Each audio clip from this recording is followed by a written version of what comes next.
Martha Lawrence briefly enjoyed the view of Boston's evening skyline from her office window. Behind her, the finance department staff was bustling about, preparing the quarterly financial report. Behind the gentle smile of this chief financial officer was the pride of having grown HealTech over 10 years from a small family-run medical device company into an industry-respected enterprise.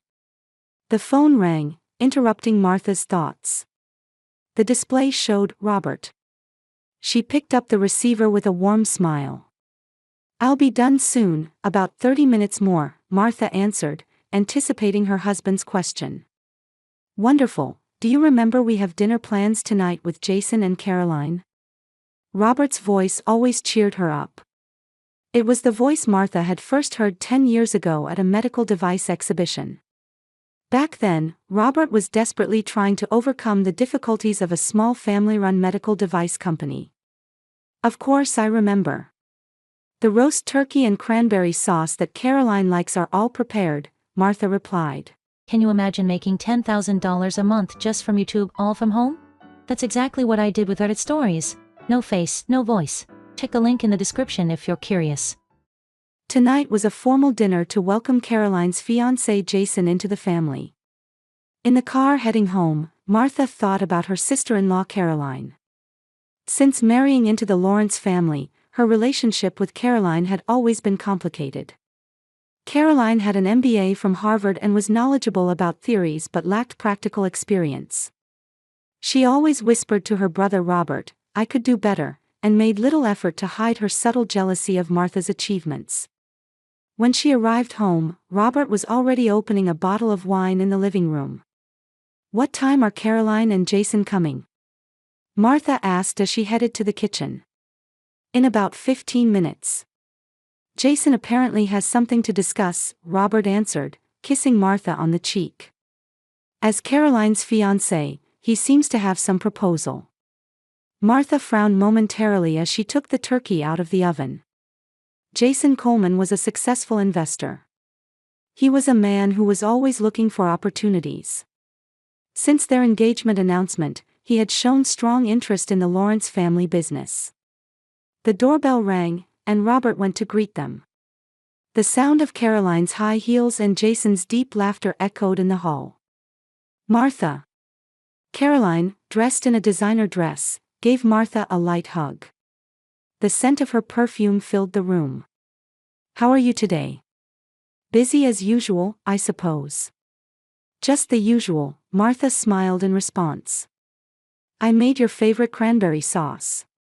Jason, dressed in a sophisticated navy suit, flashed a charming smile at Martha. "Thank you for always making me feel so welcome, Martha.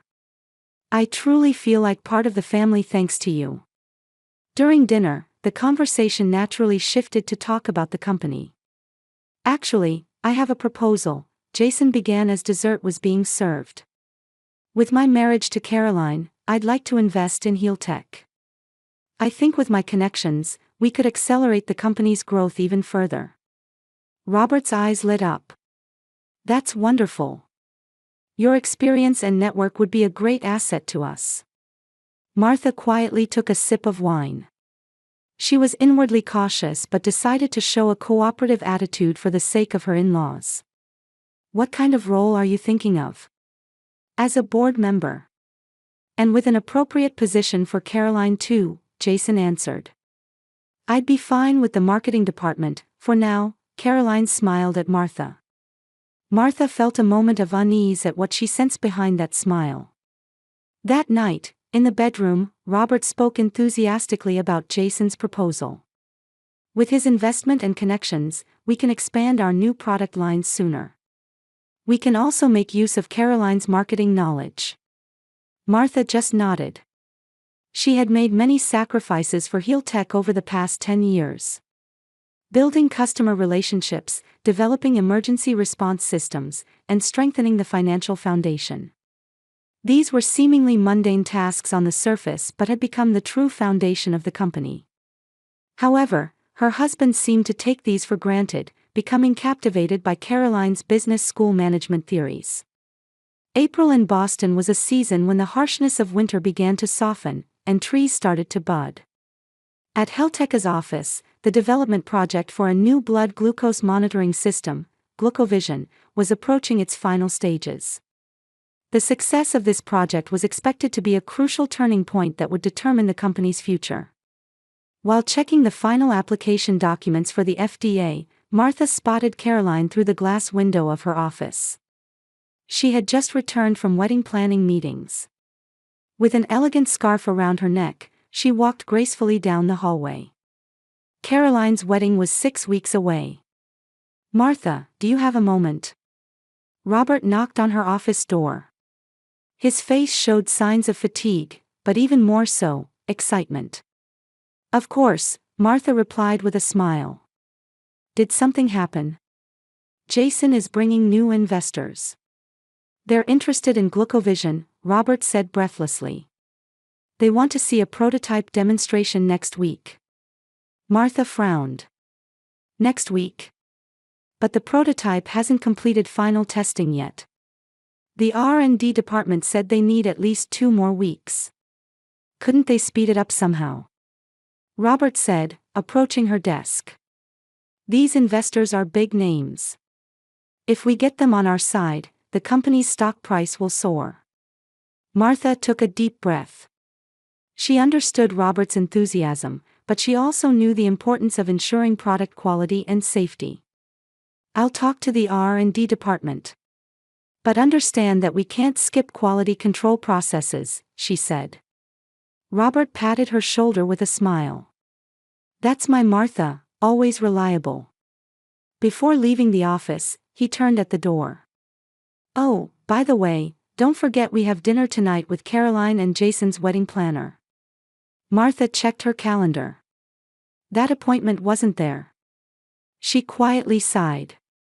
Such sudden schedule changes had been increasing lately. That evening, Martha met Susan Reed, Caroline and Jason's wedding planner, at the upscale restaurant La Maison. She was someone who had handled numerous weddings for Boston's high society. "The Lawrence family wedding will be the biggest event of the season," Susan spoke enthusiastically. "Especially as it celebrates Caroline and Jason's debut as Helteka's successors." Martha was momentarily speechless. Successors? She looked at Robert, but he was drinking wine as if this was perfectly normal. Caroline wore a smug smile. "Of course, it's not an official announcement," Caroline waved her hand elegantly. "Since we're still in the midst of family discussions about our roles after the wedding."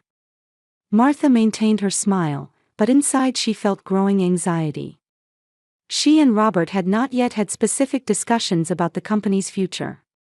And now, Caroline was using the word successor. After the dinner, Martha asked Robert in the car, "What did Caroline mean by successor?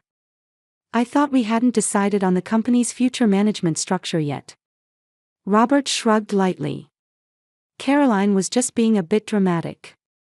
"Of course, I intend to give her and Jason important roles, but only with all of our agreement." Martha silently nodded. But the anxiety in her heart didn't disappear. The following week, Martha worked day and night. While working with the R&D team to prepare the GlucoVision demonstration, she also rushed to maintain relationships with key customers. She often stayed late to work and sometimes checked emails as early as 4 a.m. Meanwhile, Caroline rarely showed up at the company, citing wedding preparations as the reason. On the rare occasions she did come to the office, it was mainly to have lunch with Robert. However, 3 days before the investor demonstration, the situation changed. When Martha arrived at the office early as usual, she heard Robert and Caroline's voices from the meeting room. The door was slightly open, and she saw them discussing documents intently. It was marketing strategy material for GlucoVision. It looked like a new version that Martha hadn't seen yet. "Good morning," Martha said, knocking on the door. The two looked slightly surprised. "Martha, you're early," Robert said. "Caroline has brought some brilliant ideas for our marketing strategy." "I see," Martha replied calmly. "May I hear them too?" Caroline smiled brightly. "Of course." Actually, I've been analyzing the target market for GlycoVision for the past 2 weeks. I wanted you to see this presentation before we show it to the investors. Martha reviewed the presentation materials. They were indeed sophisticated, and Caroline's analytical abilities were not to be underestimated. However, there were sections that didn't take into account the existing contract with their important customer, Medicare Plus. This is excellent analysis, Caroline, Martha said sincerely. However, our contract with Medicare Plus restricts sales to other insurance companies for the first 6 months. This strategy doesn't seem to account for that. Caroline's face clouded slightly. I didn't know about such a restriction. Nobody told me. All contracts are in the shared folder, Martha said gently. You can check them anytime.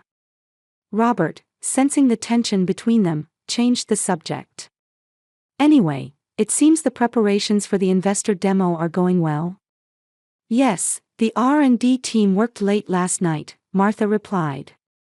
I'm grateful for their dedication. Caroline stared at Martha. You always focus on the details, she said. But the big vision matters too. Investors are attracted to vision. Martha silently nodded. She wanted to avoid arguments, especially now before an important company presentation. 1 week before the wedding, Caroline suddenly began appearing at the company frequently. She attended management meetings, visited the R&D department, and sometimes sat in on phone conferences with customers. Martha felt uncomfortable with this change but decided to attribute it to pre-wedding nerves or perhaps a new sense of responsibility toward the company. Caroline has suddenly become enthusiastic, Martha said to Robert one night in their bedroom. Robert smiled. She truly loves heel tech. She says she wants to be more actively involved after the wedding. Martha quietly asked, Have you decided anything about the future of our company? Robert took her hand. Nothing has been decided yet. I just have a wonderful surprise prepared for Jason and Caroline. A surprise? I plan to announce it at the wedding, so it's a secret for now, Robert said gently. But don't worry. It's something good for our company, for our family. Martha, trusting in the marital bond, didn't pry further. May in Boston was a season of blooming flowers. Caroline and Jason's wedding was held at St. James Church, the most prestigious in the city. The venue, decorated in white and gold, was filled with notable figures from the medical device industry and investors. Martha, dressed in a light lavender dress, sat next to Robert. She had spent the past week preparing for this day. She had prepared a heartfelt speech and chosen a surprise gift that matched Caroline's preferences. For Martha, who valued family bonds, her sister-in-law's wedding was an important day. Nervous? Robert asked, lightly squeezing her hand. He seemed unusually restless. A little, Martha smiled. But it's a happy day. Caroline and Jason both look so happy. The reception proceeded in splendid grandeur. Exquisite course meals were served, and as an orchestra played elegant music, Caroline and Jason exchanged words with guests with beaming smiles. Caroline's wedding dress was rumored to be custom-made, and her elegant appearance garnered many words of praise. As the meal ended and the time for speeches approached, Martha checked her note cards, reviewing once more her heartfelt congratulatory words for her sister-in-law. However, before the MC could take the microphone, Robert suddenly stood up. Everyone, I'd like to take a moment of your time. Robert's voice resonated throughout the venue. There was something special in his expression, and Martha intuitively knew this was the moment of surprise. She looked up at her husband and smiled, thinking he would talk about the gift they had prepared together. Today is a special day to celebrate the debut of my beloved sister Caroline and Jason, who becomes a new member of our family, Robert continued. But this is not just a wedding. It is also the beginning of a new era. As the venue fell silent, Robert beckoned to Jason and Caroline. The two stood next to Robert with beaming smiles. Martha, though confused, maintained her smile. Today, I would like to make a special announcement, Robert raised his voice. As a wedding gift to Caroline and Jason, and for the future of our family, I appoint Caroline as the new Chief Executive Officer of Heel Tech. A murmur and applause erupted from the venue. Martha froze. The words echoed in her head. New CEO. Caroline. She noticed that Robert was avoiding looking at her expression. Caroline took the microphone with a face radiant with joy. Thank you, Robert. And thank you to everyone at Heel Tech, she said, appearing overcome with emotion. I accept this responsibility from the bottom of my heart and promise to lead the company to even greater heights. She glanced briefly at Martha and continued, after all, I have more business sense than Martha. You should be grateful. The words were delivered lightly, jokingly, but the meaning behind them was clear. Some laughter rose from parts of the venue, but among the industry people, some were confused expressions. Martha remained frozen with her smile, unable to move.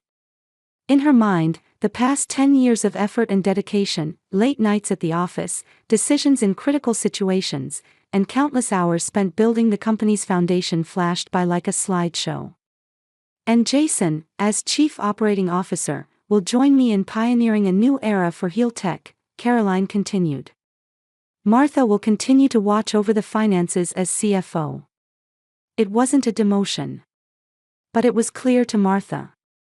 Her role would be diminished, removed from the center of decision-making. Robert was not acknowledging her contributions and was handing the helm of the company to his sister.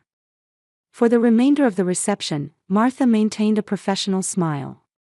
Many attendees approached her, either offering words of sympathy or expressing expectations for the new structure. She responded gracefully to all. But her heart felt icy cold. Are you all right? Judith Mason, CEO of Mason Medical Group, asked Martha in a break between crowds. She was one of Helteka's major customers and had a deep personal friendship with Martha. Yes, of course, Martha replied calmly. Change is always part of business. Judith placed a hand on her shoulder. Without you, Heel Tech wouldn't be here today. That's something everyone in the industry knows. Martha smiled gratefully. At least there were people who recognized her contributions. In the car on the way home, silence enveloped the two. Martha finally spoke. Why, Robert? Why didn't you tell me anything?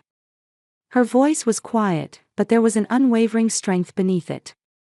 Robert answered without taking his eyes off the road. I wanted to make it the best surprise. The company needs new blood, Martha. Caroline and Jason will bring fresh ideas. 10 years, Martha said slowly. For 10 years, I've grown Heel Tech with you. Through crises and successes. Yet you decided the company's future without even hearing my opinion.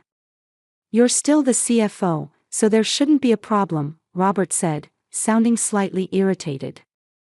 Caroline has an MBA. She has theoretical knowledge. And Jason's connections are something we need. Theory alone can't run a company, Martha said quietly but firmly. What we've built isn't just theory, but relationships, trust, and track record. Robert parked the car in the parking lot and sighed deeply. Martha, the business world is evolving. We must change too. Caroline and Jason will bring that change. That night, Martha lay in bed, staring at the ceiling.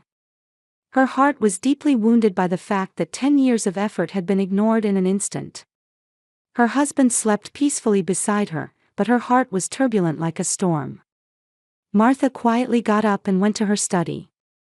She opened her computer and stared at the files of the emergency response system and customer relationship management she had built. These systems were the true foundation of the company that she had meticulously created over many years. A month had passed since Caroline's appointment as CEO. The atmosphere at Helteka's office was different from before. The walls had been repainted a vibrant blue, and the latest digital displays had been installed in the lobby. Caroline's message about a time of transformation frequently arrived in company emails, and employees, though perplexed, were trying to adapt to the new system. Martha was quietly studying financial reports in her office. Caroline and Jason's new management team, under the name of Refreshing the Old System, were successively abolishing many of the systems she had built. In particular, the emergency response system and customer relationship management methods were branded as outdated. "Martha, do you have a moment?" Jason knocked on her office door.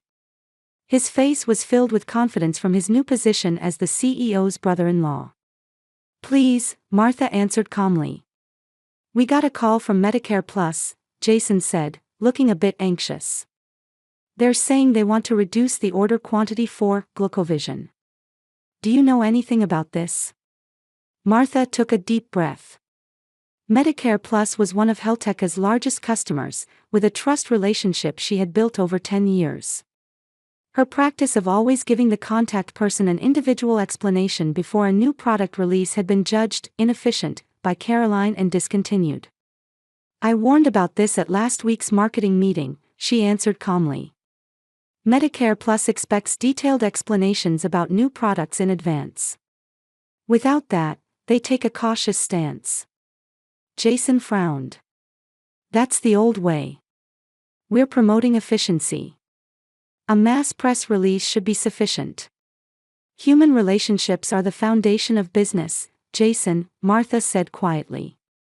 "Especially in the medical device industry." "That's old thinking," Jason shook his head. "Today is the digital age. Efficiency and speed are everything." Before leaving, he turned back. "Anyway, please think of countermeasures. Caroline wants a report by this weekend." Martha stared out the window, thinking. Her warnings continued to be ignored as old thinking. And problems were beginning to occur exactly as she had predicted. Feeling that the time for a decision had come, she visited Robert's office that evening. "I want you to accept my resignation," Martha said quietly, placing the document on his desk. Robert looked surprised. "Martha, you must be joking." "I'm serious," she looked straight at her husband. "I can no longer work in an environment where my experience and expertise aren't respected." "Caroline is just trying new ideas," Robert said apologetically. "She's in the process of learning." "Yes. But if she continues to ignore my advice, she should also accept the consequences," Martha replied. "I plan to become an independent consultant." Robert stood up. "Martha, please reconsider. Let's overcome this crisis as a family." "Family?" Martha gave a bitter smile. "You decided the future of our company without even asking for my opinion. Is that what families do?" She left the room, leaving the resignation letter on the desk. 2 weeks later, Martha left Helteka and launched her own company, Healthcare Innovation Consulting. Her expertise and reputation in the industry quickly attracted many clients. 4 months later, a seismic shock ran through the medical device industry. The U.S. Food and Drug Administration (FDA) suddenly announced major regulatory changes regarding safety standards for medical devices. Companies were given a 90-day grace period to demonstrate compliance with the new standards. The emergency response system that Martha had built during her time at Helteka was designed precisely for such situations. However, Caroline had abolished that system as redundant and high cost. That night, Martha was watching the news in her living room. The phone rang, and the display showed the name, Judith Mason, the CEO of Medicare Plus. "Good evening, Judith," Martha answered the phone. "Martha, have you heard the situation?" Judith's voice was tense. "It seems Helteka is in chaos. I hear they might not be able to get the safety certification for GlucoVision in time." Martha quietly replied, "I hadn't heard. I'm not there anymore."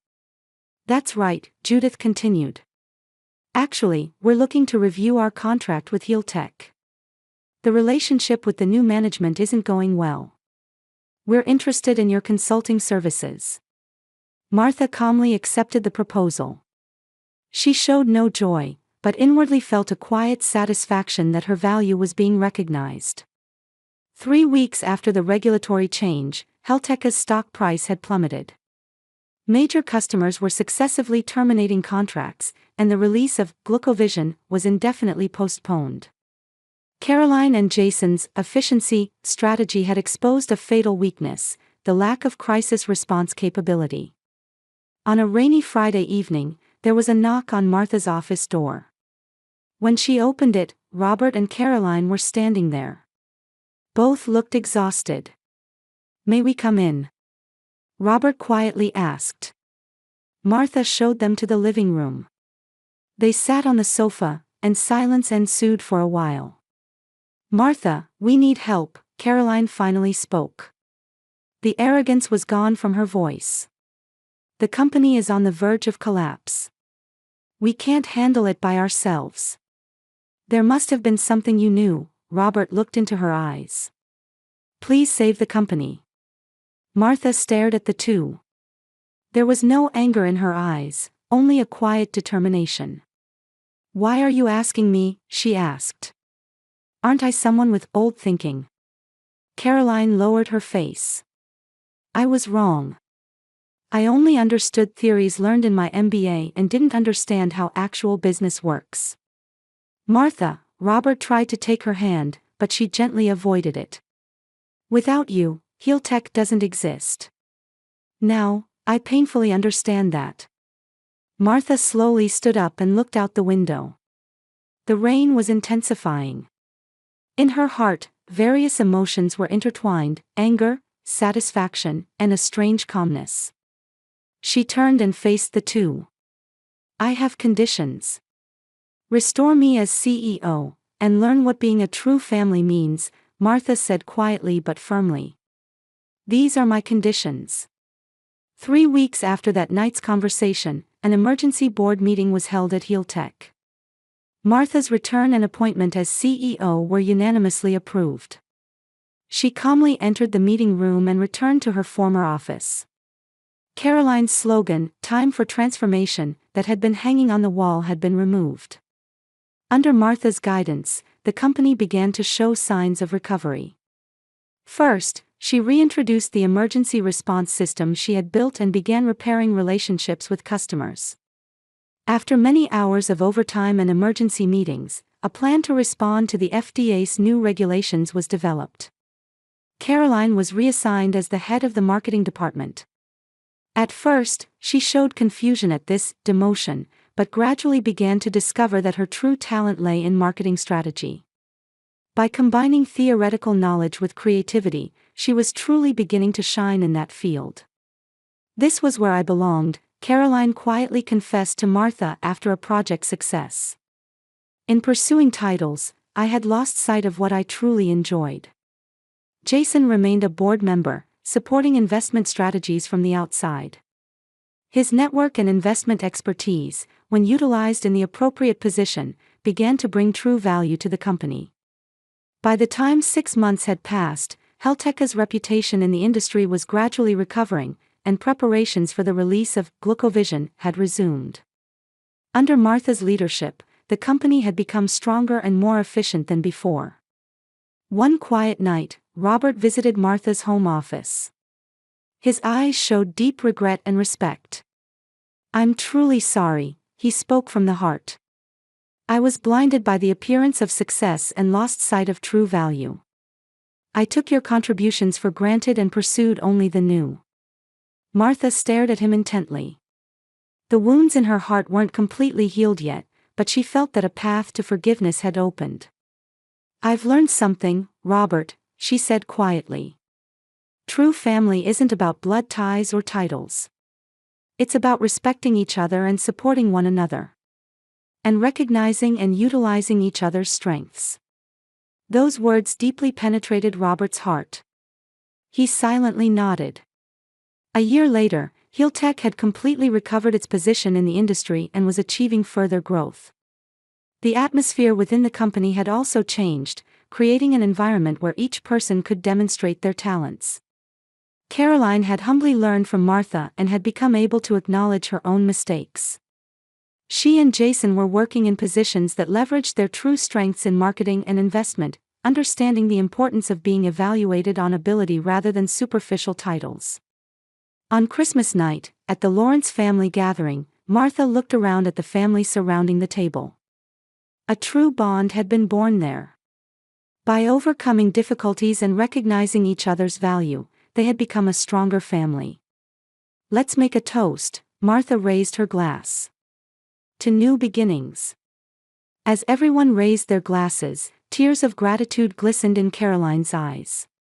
"And to the one who taught us what matters most," she quietly added. It wasn't just a story of company success. It was a story of regaining true family bonds based on respect and understanding.